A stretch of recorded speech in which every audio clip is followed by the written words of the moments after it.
Guest speakers for today, we're welcoming Cheryl Cesaro, who has worked directly with farmers since 2004 on grazing management, organic, water quality regulations, and big picture planning and goal setting.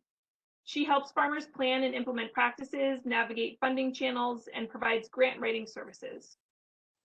She is great with animals in her own farming endeavors, as well as working on a handful of dairy farms.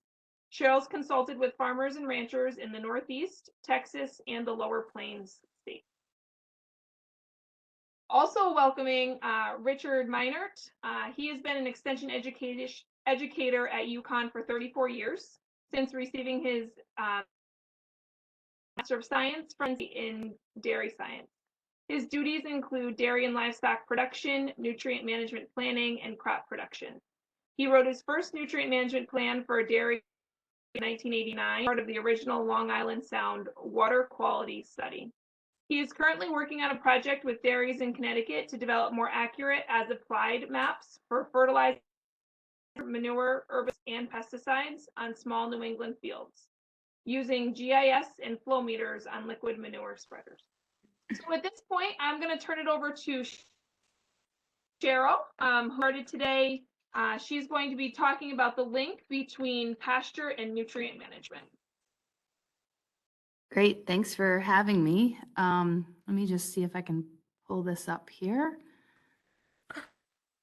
And great, how's that look? Let me do the, Good. There we go. Yep. Super. All right, well, thank you Cheryl. so much for having me. I'm going to focus today on how grazing management and nutrient management tie together. So just to kind of, reiterate a little, like Rachel said, I've been working with farmers for a while. I often get asked by people, how do you convince farmers to graze? And my answer is usually that's not what I do. But what I do enjoy doing is working with people that want to do stuff and want to try new things and think outside the box. And I really love that on-farm one-on-one consulting.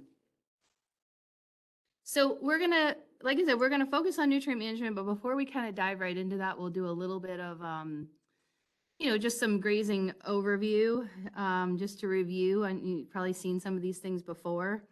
A little quiz to think about here. Which causes more overgrazing damage? 1 cow on an acre for 100 days or 100 cows on an acre for 1 day? So I'll let you just think about that for a second. Oh, I see a comment, 1 cow. Okay, great, thank you. It's always hard in this format to figure out the interactivity, so that's great. Yes, that is the correct answer. And the reason why is because basically, we're giving that animal a long time in that area. And so we're giving her essentially way too many choices. And so she's going to continue to eat the things she likes and reject the things she doesn't. And we're going to actually get overgrazing and undergrazing all in the same area. Versus the 100 cow model, they're in there, short impact, and then they're moving on, right? We're not giving them times to take multiple bites off of those plants. And then similarly with the nutrient management, right? We're going to get a lot more uniform distribution with this system on the right. Okay, now let's see if for some reason this is not, there we go. So the key thing to note here is that overgrazing is not necessarily a product of animal numbers, it's a product of time. So one thing we're gonna talk about, is just this idea of what are we trying to achieve out here? We're trying to maximize solar energy capture.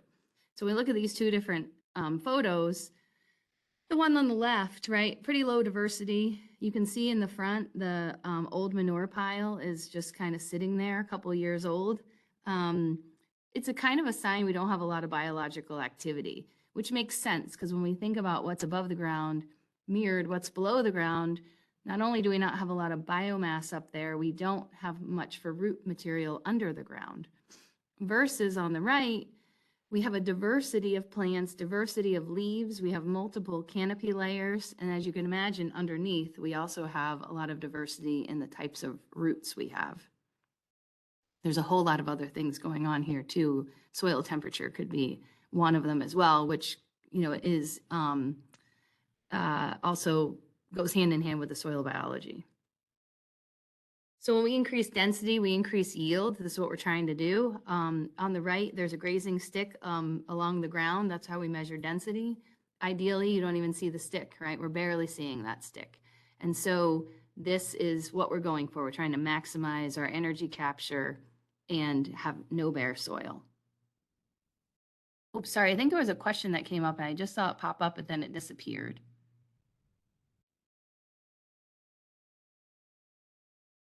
Does anyone? Well, I'll go on and then maybe we can get to those questions, or if Rachel could read those to me. So let's think about physiology of the cow. We think about the animal, right? She can only take so many bites per day. And this is also true for sheep and goats. The biting rate is a lot higher with sheep and goats, but same idea. So what we're trying to do is we don't want to max out her number of bites and then her rumen's not full. So on the left, where we have this low density pasture and very short, right? She's going to be taking tiny little bites here, probably max out the number that she can physiologically take in a day. And then the rumen isn't full, and this has impacts on production. Versus on the right, the animals are standing like knee deep in forage. They don't have to walk very far to find food. And so when we're moving animals around into these taller stands, we're also getting effective nutrient distribution. So now we're just kind of dive a little bit more into this. So how are we going to distribute those nutrients? If you take nothing away from this, other than these 2 points, which is we need short periods of impact, and then we need the recovery periods to be variable, right? They're going to change over the season as the plant's growth rate changes. And so this model has a lot of benefits to the animals and to the soil and the plants. It's a whole system. We think about also ways we increase efficiency. We want to maximize utilization. So that is leaving residual, taking maybe the top half or the top third of the plant. This image here is out of the holistic management book, and I just think it's a great, really lays out really nicely how plants recover based on the amount we take from them. So where it says plant A, you can see there's a very severe grazing event. And then plant B, we're maybe taking half of the biomass. And so, right, how do plants grow? They grow via photosynthesis. So in order to do that, we need leaves. So we need to leave behind leaves so that the plant can immediately start growing. So when we take too much, it's just the plant has to mobilize more energy out of the roots and then start its growth, and then it has leaves, and then it can photosynthesize. So what happens in plant A, when you get over to box 5, that plant's really not ready to be regrazed, but oftentimes it is. And you can see the root material is also just not there yet. And so we can really start to get weakened plants and, start to get overgrazing damage. So if we leave more, our rate of recovery can be a lot quicker. Now, these are Vermont values. You'd probably want to see what values are where these are sort of our book values versus, on your climate, it might be different, but the idea is still the same in that you want to see those recovery periods increasing over the course of the grazing season. And when they start to get shorter and shorter each time you go around, you're kind of in this downward spiral heading towards overgrazing. We got to figure out how to break that. And oftentimes it just means we need to figure out bringing in more acres. We were pretty dry up here this year. I had a farm I was meeting with to go over records recently, and I thought it was pretty telling. Between June and August, his recovery periods were 68 to 82 days.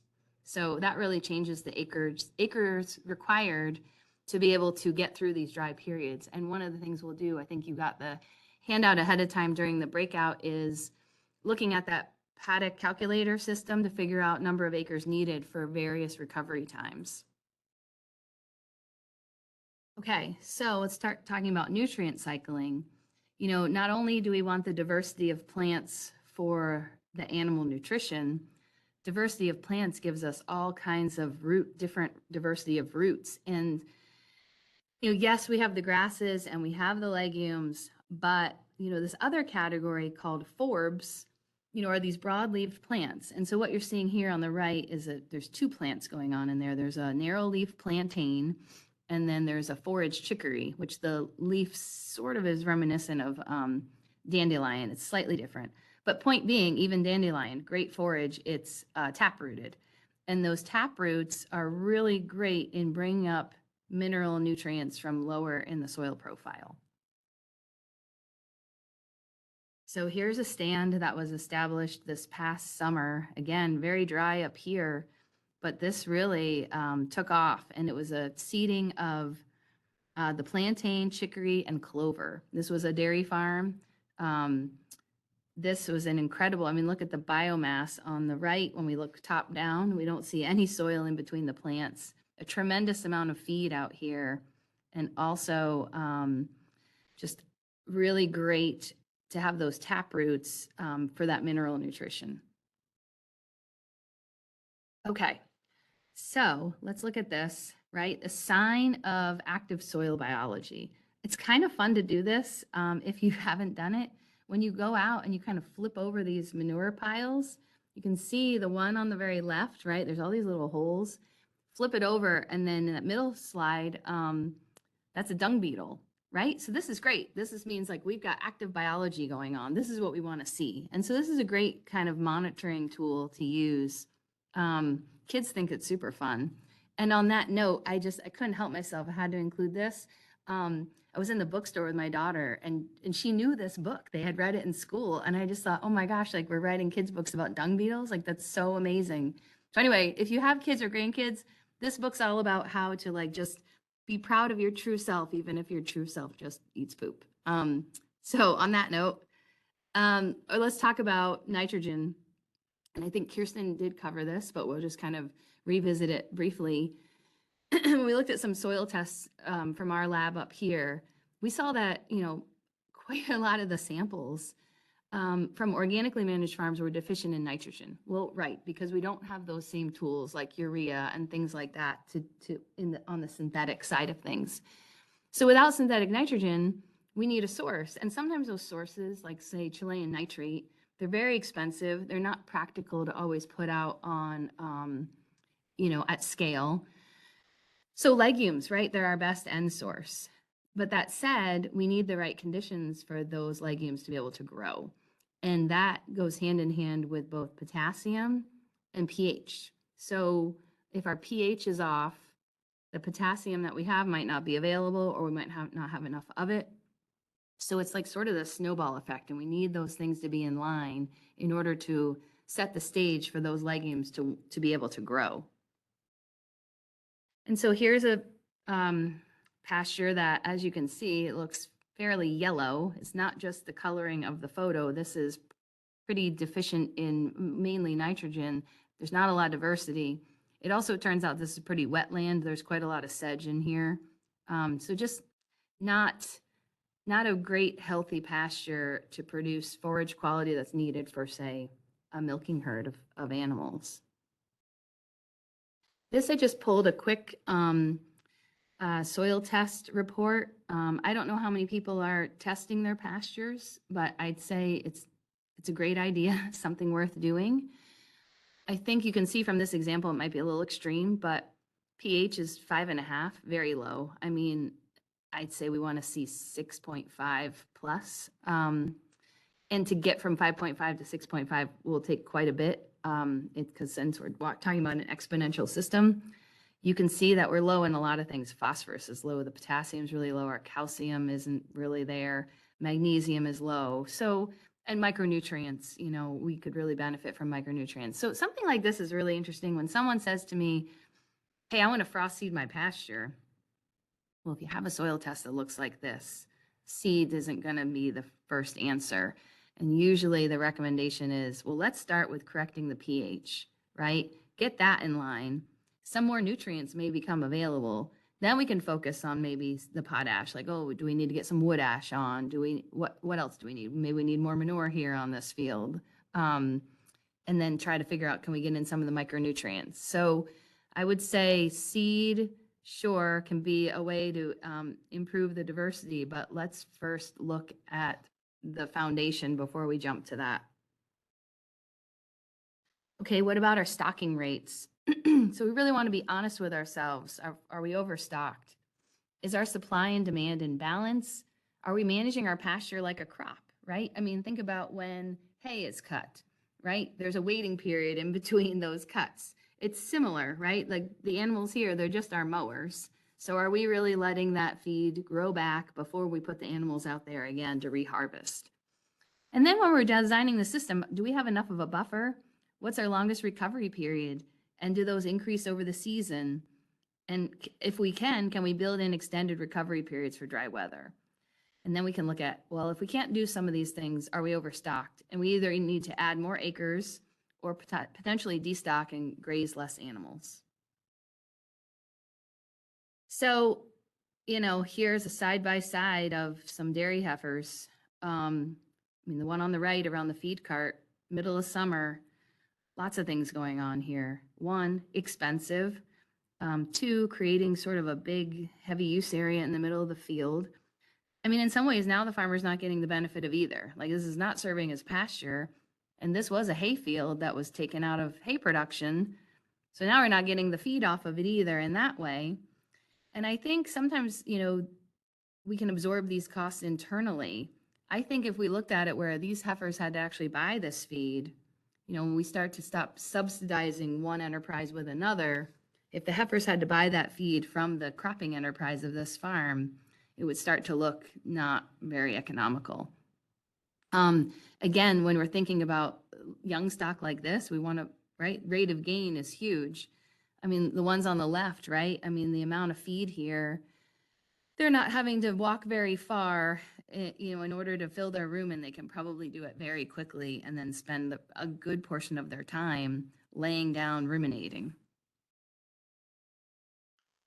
And then when we think on the nutrient side, right? Like, well, which employees would you rather be paying? The ones on the left, they spend a lot of time just kind of loitering in these alleyways. And then when we think about nutrient distribution, right? Chances are we're not getting an even distribution of nutrients across that field versus on the right, those animals are grazing, they're spread out in the field, there's plenty of feed, and then they're moving on to the next piece, the next day. So what are the strategies to do this? Well, one, and we're going to do some exercise on this during the breakout session using higher stock density. So if we can shorten up the occupation periods and then have smaller paddocks, that can really help us on the nutrient distribution side.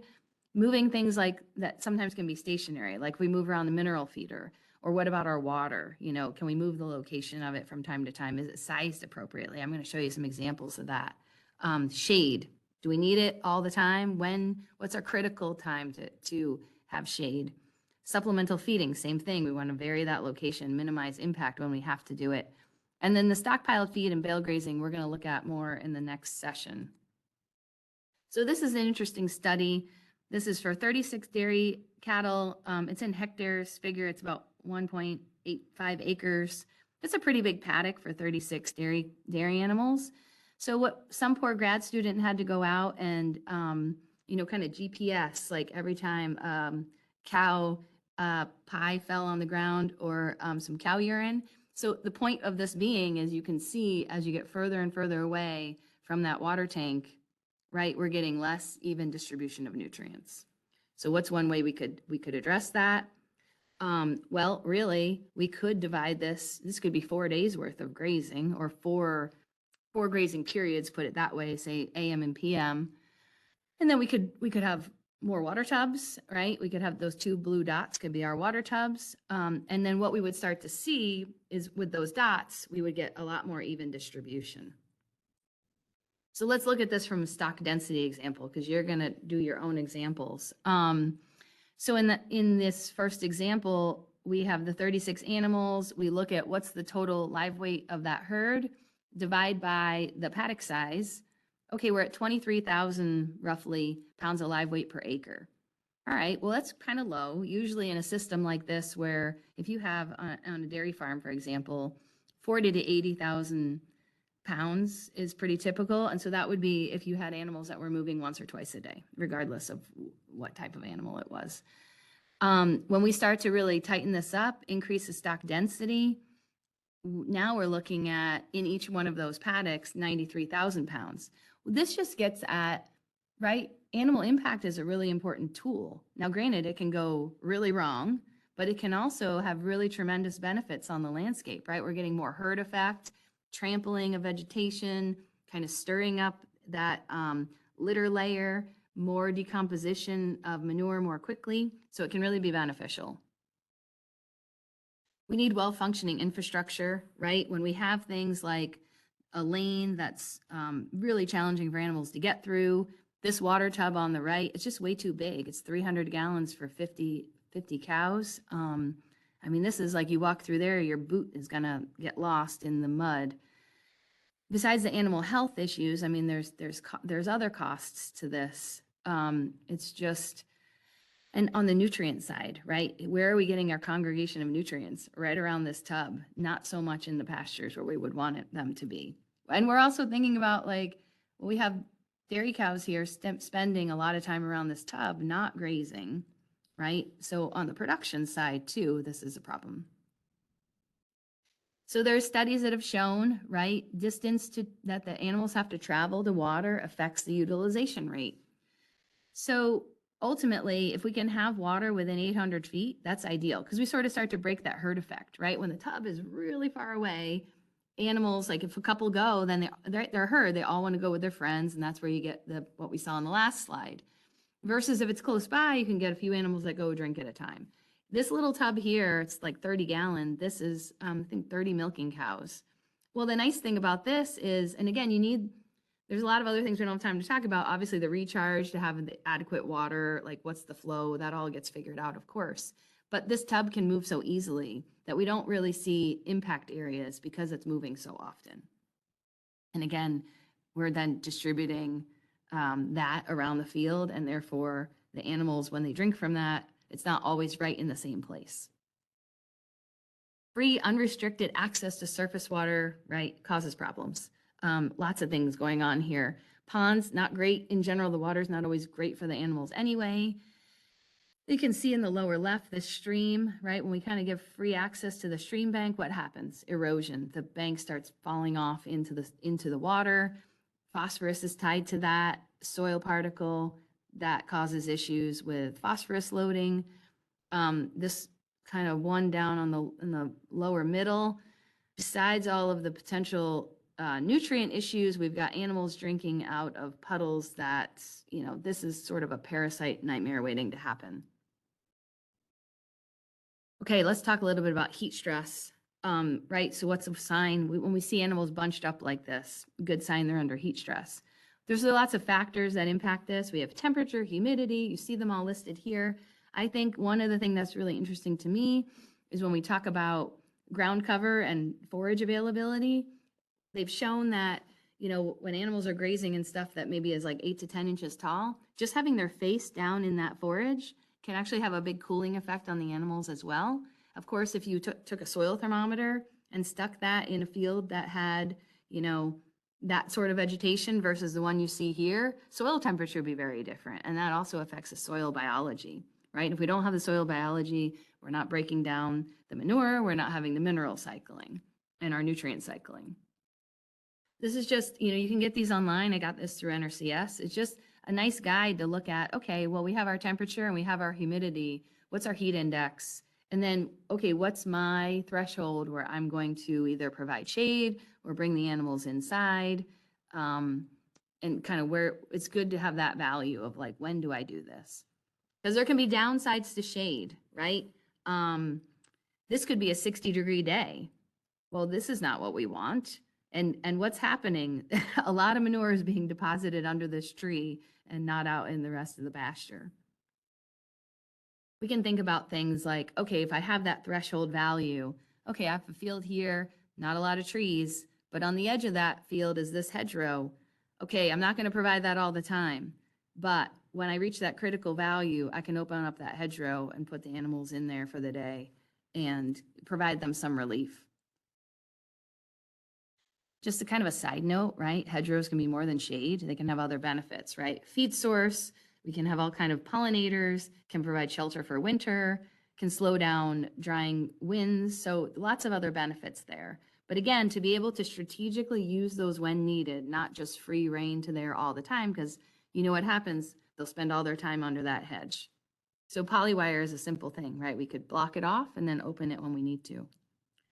So I think, just I'll kind of leave you with this, when we're thinking about, okay, how am I going to do things differently? Are there things here that, oh yeah, I could probably change that, or how do I do that? I think the best way to make a change, right? I kind of like this, this quote that the light bulb didn't get invented by incrementally increasing the brightness of the candle, right? So similarly, like sometimes if we need a big breakthrough, like sometimes we need big ideas, right? How can I do things totally different? Like we have these paradigms, and sometimes just because the way we've always done it, or this is the way my neighbors do it, sometimes we just need a big shift away from that. And that can give us really positive benefits. And then really just, it's possible to be 100% efficient and 0% effective. So let's make sure we're hitting the right target. And so that's what I have for now. And then post breakout, we're going to look at some examples of stockpiling and bale graze feeding during the winter. And then with Rich, we're going to look at some heavy use areas and some brainstorming on that.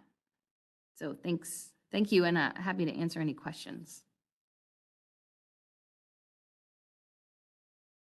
Anybody has questions, feel free to post them in the chat.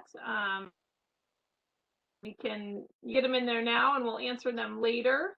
Or if you have anything that's a burning desire, certainly feel free to enter it in now, and I can give minutes to answer.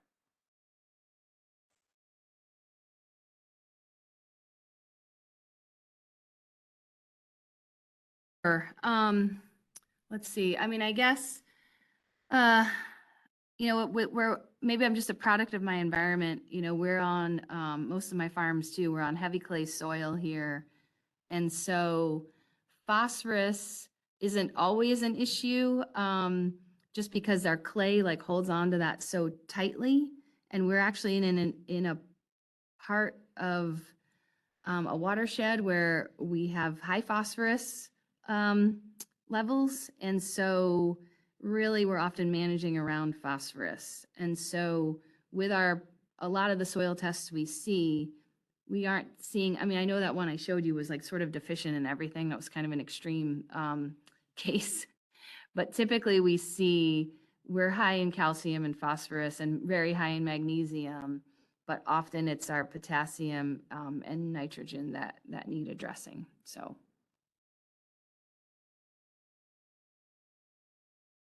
All right, let me see if I can pull this back up. Let's see where.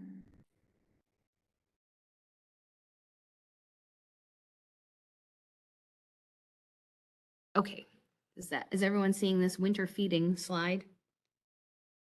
All right, so Great. Okay, so let's see. So we just went through that paddock calculator sheet, and one of the objectives of looking at that is to say, okay, well, if I'm going to stockpile some feed and I put in these extended recoveries, how many acres do I need, right? And this is, if you think about it, right, winter feeding is our biggest cost. And when we think about an overarching goal of profitability, our goal is like to try to minimize the number of days on stored feeds. I often do this work with farmers where we look at the current number of days that animals are being fed stored feeds. And then, okay, what if we can adjust the grazing season? How many more days can we get out of this system? And do we have the land base to do it? Because sometimes when you even can add on a couple weeks, 2-3 weeks, it starts to add up to some real money. So here's a couple of examples. Now, one of the keys to this, of course, is having frozen ground, which lately is been really challenging for outwintering, right? So there's a lot of considerations here we have to think about um, compaction issues, runoff, animal water, and the feed quality, right? So we need to also make sure when we're stockpiling plants, like we can take it so far, but there might be a point where we have to pull the plug just because the forage quality isn't going to be there. So like I mentioned, right, when we think about dollars, how much is every day worth? In the bottom left is sheep grazing on tall fescue. Tall fescue is, to me, one of the least desirable pasture plants during the grazing season. It's very unpalatable, has a very coarse and sharp leaf. It's good for haymaking. It's tremendous yields, but grazing wise, it's not ideal until this time of the year. And then after a lot of hard frost, oh yeah, Kirsten. Oh no. Oh, she's saying yes. So after a bunch of hard frosts, it becomes very palatable. And look at how it's just standing up through the snow. Everything else just kind of melts away and, gets slimy and brown. And this stuff just keeps going on. So you could really start to push the envelope with it. I had a farmer who he had a field of tall fescue right behind his barn, never grazed it during the season, cut it for hay. And then by mid-August, they would get his last cut. And then that was the stuff he was grazing on come November and December. Also, depending on class of animal, it depends what you can get away with. So in the top left are a bunch of sheep grazing in like an old sort of rank cover crop. Well, body condition was good. Forage quality, not great, but they were doing fine on it. And this is going to be a lot cheaper than feeding stored feeds. I think someone seemed to be having trouble. I saw a note getting my screen. That was earlier. Oh, okay. I had to reload the whole thing, actually. Okay. Well, hopefully everyone, we're all on the same page now. Okay, so let's start by talking about bale grazing. So the concept of bale grazing is we're going to strategically put out some bales of hay. We're going to allot a certain amount per day for, depending on how many bales, will depend on how many animals we're talking about, thinking about spacing. And the key here is this is moving across the landscape, not just fed every day in the same spot. There's a lot to say about this. It can go really wrong or it can go really right. It can go really right when the ground's frozen and all our pasture plants are dormant. Seems like this winter for us was so much flux. When you get those winter thaws, it doesn't take long before you have a mud situation on your hands. Can cause a lot of animal stress, burning up a lot of energy, compaction issues, nutrient runoff issues. So it can be done well, but we really need the right conditions. I've had people ask me, well, okay, what about waste? Like, aren't they wasting a lot of feed? That could be true. It depends your perspective on that. The other way of looking at this is, well, it's another fertility source. We're adding carbon to the soil. Well, if you're feeding this in confinement, later you're going to have the cost of hauling it all back out of there. So this maybe isn't for everybody, but it is a strategy. I think that when you see people talking about this and they're out in like Western Canada or even out west in the United States, sure, they might get snow, but they're not getting the sort of precipitation and moisture that we get. So they can lay out all the bales for the whole entire winter. So you're going to see people presenting that model. With our climate, we just can't get away with that because by the time you got to those faraway bales, they'd be rotted, right? So we still want to be able to maintain some forage quality here. On the right, you can see in the spring, like, yes, there's quite a bit of mulching that goes on, but this is a whole bunch of new clover coming up through that mulch. So here's just an example. This is the same field 2 years apart. The first year, this was a very overgrazed pasture. It was time to turn the animals out, or so we thought, and there was nothing there to graze at all. That following winter, we did a bunch of bale grazing on that field, got lucky, it was a good winter for that. And then this next year, that yellow arrow is pointing to a boot. So there was a latent seed bank there of brome grass, but brome grass is a tall growing bunch grass. It didn't have the chance to really thrive in a continuously grazed system. And so once there was pressure was taken off of the pasture, we had some fertility inputs. Well, all of a sudden that plant had the right conditions to grow. Here's an example. Sometimes what people do with, instead of the just putting out the bales, now if you have a hill, you have gravity at your advantage to kind of roll it down the hill. Also, people I've seen up here invest in bale unrollers. So basically what it's doing is sort of spreading out that feeding area so that all animals can easily access that feed and it's rolled out along the ground. Same thing, you want to move this around, right? Because otherwise we're going to be putting this down in areas where animals have spread their manure and things like that. So we want to make sure this is moving across the landscape. Winter water can be a challenge, right? Yeah, we need to figure out access, but we need to make sure we're not causing nutrient loading problems, right? Pretty hard to pipe water throughout the winter. So if we're going to do something like this, we want to make sure we are, here's a stone lined crossing. You can see the polywire here. It's sort of only giving them a small area to come down to drink. The other thing with winter management, we have to think about wind chill, right? And, we thankfully this year only had a couple of days where we were down with wind chills in the negative 30 somethings. But right, animals, of course, they're going to burn a lot more energy when they're out exposed to the elements. And the wind is just, we need to be able to provide a place where we, have a reprieve from the wind, whether that's, a living barn with trees, or we're bringing them back somewhere where there's a windbreak.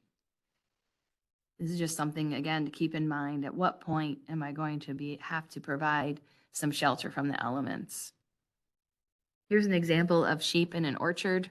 So the trees, that dense, even though there's no leaves on those trees, it's providing some break from the wind. Here's an example where, animals are clearly in a barnyard. They were moved up close to a barn. And this idea of when you see like the snow and the frost on the animals, right, kind of shows there's a really good thermal barrier there. That, the rumen is sort of this internal heater. And there's a great barrier that's, that snow's not melting off the animal, but they're heated up on the inside. And then this just idea of, what not to do.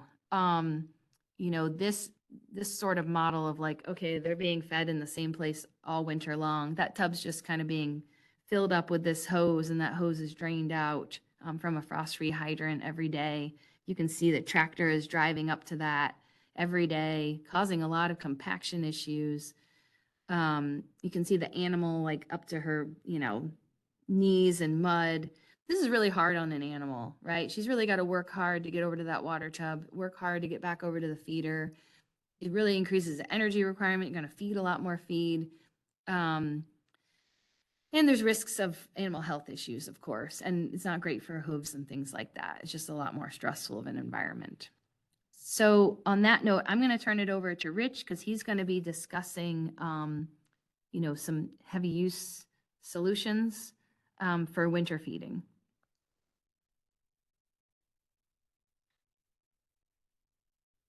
Cheryl, there was one question about the reason for changing the location of the bales, even though the ground has snow cover on it for most of the winter. You want to real quickly talk about that? Yeah, I think, again, if we're thinking of like tying this into sort of our nutrient management, right? It's the idea of like, okay, well, we're doing this so that we can kind of spread that nutrient distribution out over our land. Because, right, if we have them in our barn, fine, we're taking that nutrients out at some point in the spring and spreading it all over the whole field. So it's sort of the same idea, like when we talk about the cows being the hay mowers, well, now we're talking about the cows being the manure spreaders, or I'm using cows, let's just say ruminants in general. But if that makes sense, right? We're asking them to be the manure spreaders in this case. So we don't want it all in the same spot. We want to, as best we can, distribute it. But of course, we want to be careful of sensitive areas and, okay, might not put it on this hill sloping down towards a stream or what have you, but can we find the areas where we're not going to have a runoff, but we can distribute nutrients more effectively?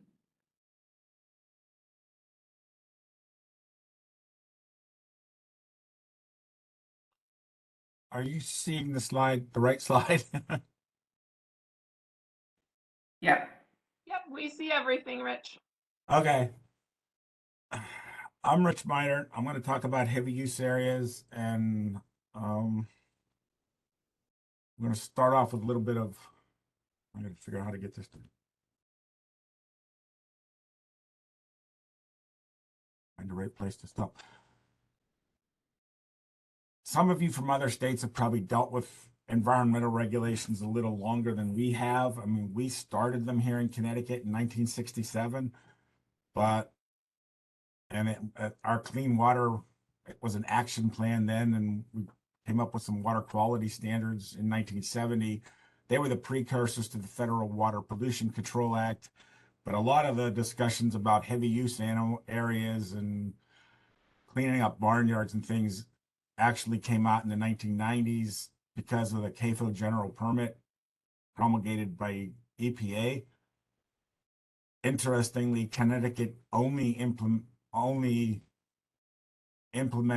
our CAFO general permit on January 1st of this year.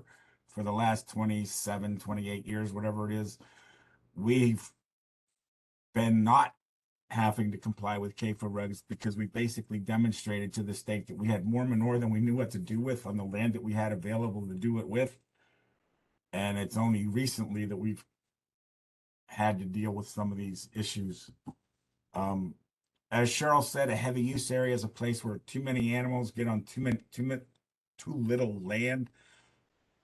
It can be as simple as an animal walkway. It could be congregation areas for animals near feed or water. Sometimes the classic example is to bring them into a barn for the winter. Sometimes it happens naturally or by human intervention. We overstock to achieve economies of scale, and we just basically make a conscious decision to put too many animals someplace. But a goal of a heavy use area, as we're going to talk about it, is to keep the animals safe, comfortable, and productive during inclement weather so that we can protect the resources of the farm and the state. We have to think of the state resources as the water and the air. So we have to protect pasture quality like Cheryl was talking about. We don't want to be out there in the wintertime when the ground's not frozen. The best time to have animals on pastures in the wintertime is when it's actually frozen, and take them off during the two mud seasons, the spring and fall mud seasons. She mentioned that mud is very stressful on the animal, and I know of at least one instance in the state of Connecticut where an animal died because it got stuck in the mud. I mean, it literally just couldn't get out, and it passed away. Here's the classic Midwest example, or far west. This is a Colorado feedlot just outside of Denver. And no, that is not bedding. That is all animal manure that those animals are standing on. I'm not sure what those animals look like in the wintertime. We were there in November before it got nasty. Here's a beautiful candidate on a farm for a heavy use area, because that's exactly what you don't want to see with animals. You don't want to see them with mud all that in that big of an area and that deep. And this is a heavy use area crying out to be built. Here's a classic example of a heavy use area. I mean, this is a barn for young stock on a dairy farm. Sometimes this farm did have animals out on pasture, but on inclement weather and bad days and all winter, they were in on a nice Cadillac version of a heavy use area. I was reading a historical book about Daniel Boone, and he actually talked about what I'm going to call the first heavy use area documented in the United States. He went over the Cumberland Gap into Kentucky. He wasn't the first person. He didn't find the Cumberland Gap, but he was the first one that took a bunch of people over there for the reason to go hunting. And he ended up not even doing so much hunting, but what he found was a group of American bison. He got to the top of this hill and he was looking down into a valley, and he said the only thing he could see was bison. He said that he didn't even know what to call them. They were just animals. And when he got down into the valley floor, he found a road that was 3 feet lower than the surrounding terrain based on hoof traffic. And the animals were moving into that area. It was, I think his diary said he was there in late fall, maybe early winter, probably November, December, January-ish. And what the animals were actually there, they were looking to find free-flowing water, because what they found was a stream that was salty. They called it a salt lick, a lickment stream in historical times, but he estimated that they boiled off 600 gallons of water to produce 25 pounds of salt that he could take back to the settlements. There's an example in current day, to this day, where there are buffalo, American bison that go into the hot springs and the geyser areas in Yellowstone for the same reason. They have free flowing water plus thermally heated water from the geysers and the hot springs, so that it flows all winter so they can survive. They actually essentially poison themselves with some of the heavy metals and things that come up in the water from those geysers. But because they're only there in the wintertime, it dissipates, they can shed it from their body during the summer months. So if we're looking at designing a heavy use area, we got to design for a few things. We need to figure out what livestock need to survive winter. As Cheryl talked about, they needed more food. They need protection from wind, because the wind is the biggest stress that they can get put onto them besides the mud. If the ground's frozen, wind becomes the biggest issue. They need to have a clean, dry hair coat, because you won't get that insulation value that Cheryl showed with the snow on the cattle unless that hair is clean and dry. You need reasonable footing. I mean, the last thing you want to do is have animals that split themselves because their feet slide out from under them walking on glare ice and that kind of thing. What could you do to help the animals get in condition? You need to have adequate body condition on that animal's, adequate nutrition going into winter, and they need an acclimation period to get their hair coat to grow in. Wind protection, Cheryl mentioned trees and hedgerows and that kind of thing. They work great. Terrain can work if you have a valley or a rolling hill, cliffs, something that the animals can actually, essentially what they're trying to do is hide from wind. Historically, people have used caves and put animals in caves in bad weather. Human beings can construct them. You can have walls, you can have barricades, you can have entire buildings with roofs on, and do that. When you're designing for a windbreak that you're going to put around for animals to get out of the wind, you want to have something that's tall enough that it provides protection for all the animals. And it just as a rule of thumb, a barrier will extend the wind protection out about 10 times its height. So if you put a 10-foot wall between the wind and the animals, the protection from that wind can extend out about 100 feet. Think of a snow fence. The wind slows down and drops the snow out, but how far out was that drift? That's where the wind area was. That's where the wind slowed down. That's where the protection that the animals see. It's an easy way to judge it visually in the wintertime. The other thing we have to think about here in the Northeast is our prevailing winds in wintertime anyway come from two different directions. We get most of it from the west, but occasionally, like in the last 48 hours, we get a lot of it from the north if we get a nor'easter.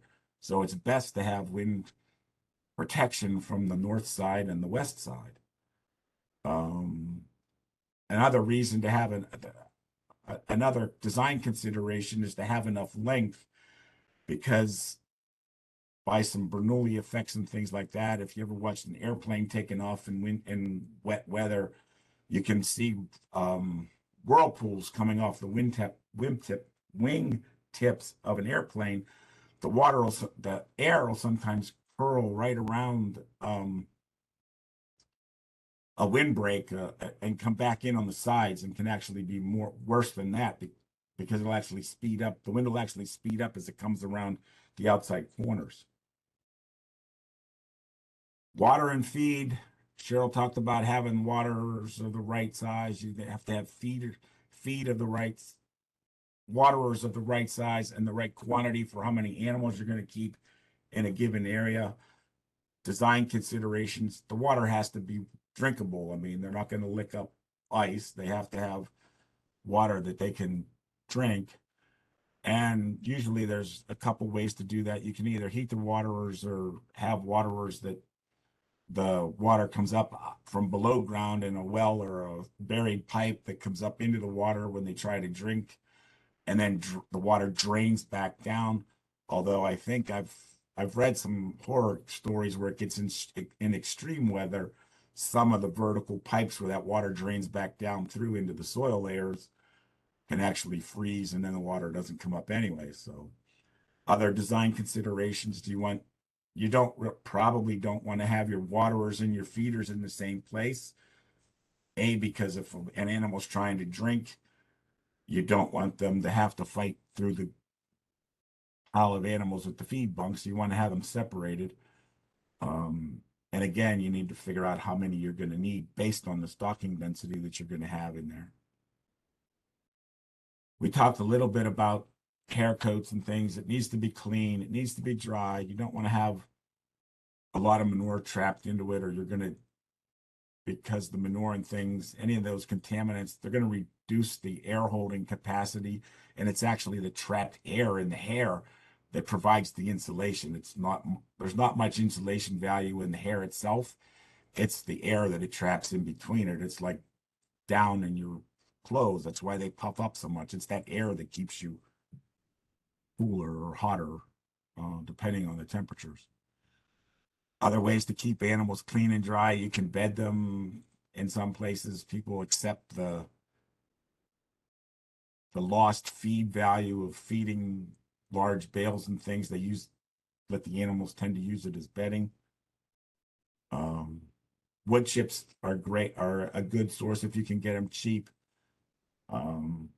If you're going to do a wood chip floor for your animals, it needs to be at least 10 inches deep or they're going to dig through it. And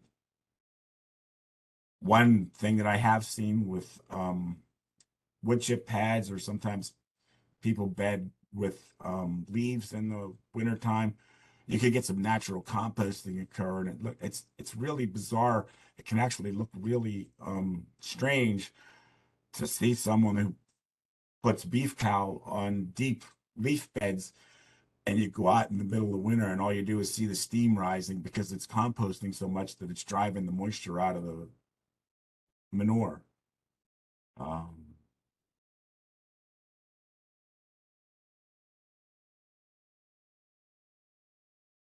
Here's an example of a constructed wood chip pad under construction. We're using, in this case, it's a geotextile fabric under the wood chips to keep the wood chips from getting hoof pushed down into the soil, because this soil would make mud pretty quick, and the chip pad would have gone down into the soil and gotten lost with the hoof traffic. So the NRCS designers tended to armor it. You have to think about the time. Is it a temporary location for your animals? Like Cheryl was saying, you can move them around in the fields if you have multiple places to let them get out of the wind and that kind of thing. But if you can't, and you're going to put it permanent, do you want a roof or not? Here's some examples of some. This is a heavy use area in Connecticut, designed by NRCS. It's got roof gutters. It's got roof. It's open to one side. It's open to one or two sides. I think the other side of here, there's another view here with there's manure storage, so they can keep the animal area clean where the animals are, and they tend to feed here along the feed rack in the wintertime. Here's another example of the outside of another beef heavy use area that was put in. It's just a coverall building with a concrete floor, and here's the inside with the hay feeder in the center. There's a manure storage at the far end here. Here's some smaller ones. There's a heavy use area around a hay rack. There's a goat head. Not a true heavy use area, but it's some protection for them. It's not really sized right. There are some area back here in the back that there's extra land that doesn't have vegetation on it anymore, so it's not a true heavy use area, but it's simple here. And here's a tiny heavy use area I built in my backyard for my kids' 4-H projects. I got 2 goats and 7 chickens at this point that use that, and between the hoof traffic and overgrazing, we were exposing some roots of the trees and things, so we just had some leftover pressure treated lumber, and we made a few little walls and put it in with bark mulch. And here's a heavy use area for some beef cattle that we actually got permitted through DEP. This is a wood chip berm that we put around it to prevent. There's a pretty steep slope one here that I'm standing above these cattle on, so we do get some runoff going down over the terrain. This is a wood chip pad that's about 10 inches high. In this case, the farmer had stripped it down to the subsoil, so he didn't have to and the subsoil was pretty sandy and things, so he didn't end up having to put a geotextile in there. But this is the heavy use area. It's sized for about 25 head of beef cattle that he overwinters, and doesn't have a roof, and DEP permitted it as a low cost heavy use area that basically the farmer had sweat equity in it, and a little bit of diesel fuel. This was before prices went up.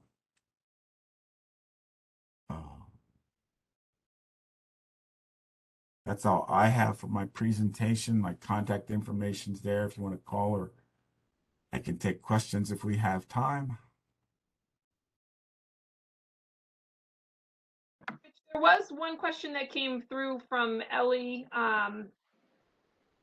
asking if there's a plaque beneath that came up when you had the picture of the goat heavy use area that you designed in your backyard, but I'm not sure if that's the question, the right picture to the question. So Ellie, if you could just confirm that. Yes, the one that he made in his backyard. Was there plastic under there? I asked because I have chickens and they are living in a mud patch. And no, we've it's added not. sand. We've done everything we can to their pen, and it's just a mud patch. So if I could put plastic down and then wood chips, that would be a real help. It's counterintuitive, but it won't help. It'll actually sometimes make it worse because you'll trap the water above the plastic. Oh. What you want is what they call a geotextile fabric. If you go to a home center like Lowe's or Home Depot, they call it landscape fabric. You want the water to move through, but you want to keep the materials above. You want to keep the wood chips above, but you want the water to free flow down through that chip pad and actually get into the soil layer. Okay, thank you. Rich, another question from somebody asking, are the pads intended to be removed and replaced annually? I guess it depends how much manure they get on it. If there's more manure there than there's wood chips, then it's probably advisable to at least take the top layer off and replace wood chips. In the farm that I showed the picture of, he was adding wood chips to it when he had it to over the summer, and he had kept it high enough that he could keep that 10 inches there and just have to renew it. He didn't want to have to take it all the way back down because he didn't want to dig up the soil underneath. So he tends to just keep piling on top and then just taking it back to that 10 or 12-inch layer and leave some of the partially composted stuff at the bottom. Thanks, Rich. There is a question, so we'll send over some notes to you, Rich, after today's meeting. There was one question that came through just before we broke out into breakout sessions that I asked you to talk about. And if I'll say now, if anybody has any other questions that they want to put in before we conclude today, go ahead now. If we don't get to them, like I said, I'll make sure that we address those after the webinar. So Rich, we have a question here about what about summertime heavy use areas to allow for pasture to reach. Obviously, this is related to stocking density, but if we get a drought, then would we want the animals get the animals off pasture? Yeah, I would. Yeah, you could use a winter heavy area as a summertime heavy use area if you have a situation where you want to get your animals off of pasture in the summertime.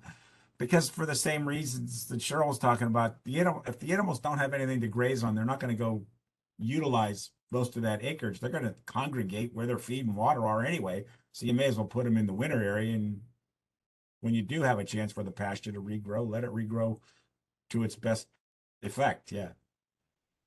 I would just add, by doing that, whatever you want to call it, heavy use area, sacrifice area, you're going to prevent the overgrazing. Like if the worst thing is just keep going. Like, oh, I'm just going to keep going through my rotational system. That's when you get into trouble with overgrazing, right? So you're taking the pressure off, and then you might find you actually get longer on the other end. And I just want to clarify, because I feel like we start to use the terms interchangeably. So just like you have stocking rate, which is like the carrying capacity of like your whole like how many animals you can run, right? Which I think is what you're talking about. Like, are we overstocked? Maybe if we're running out of, if every year you run out of pasture come August 5th, well, it's probably a sign you're overstocked, right? So that's your stocking rate. Stock density is like that moment of time of like, what's the animal density like in that paddock for that day. So I just wanted to clarify that. But yeah, I would just be looking at my overall system and like, oh, do I always typically run out of pasture? Maybe I just need more of it. But yeah, if it's a dry year and something, out of the ordinary and our system can't have the capacity to hold that, sure, a sacrifice area is perfect and it can really help the longevity of the perennial plants in the rest of your system.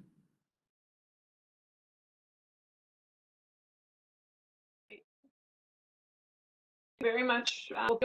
At this point, I'm going to ask if we could put our evaluation, the link to our evaluation questions into the chat bar. These are post-evaluation questions. Some actually extremely similar to what you saw at the beginning, just to get a baseline of where you were and what you know now after leaving. So if you could take it to answer just a few of those questions, I would very much appreciate it. While you're doing that, I'll just remind everybody that we have one more webinar coming in the series for this year.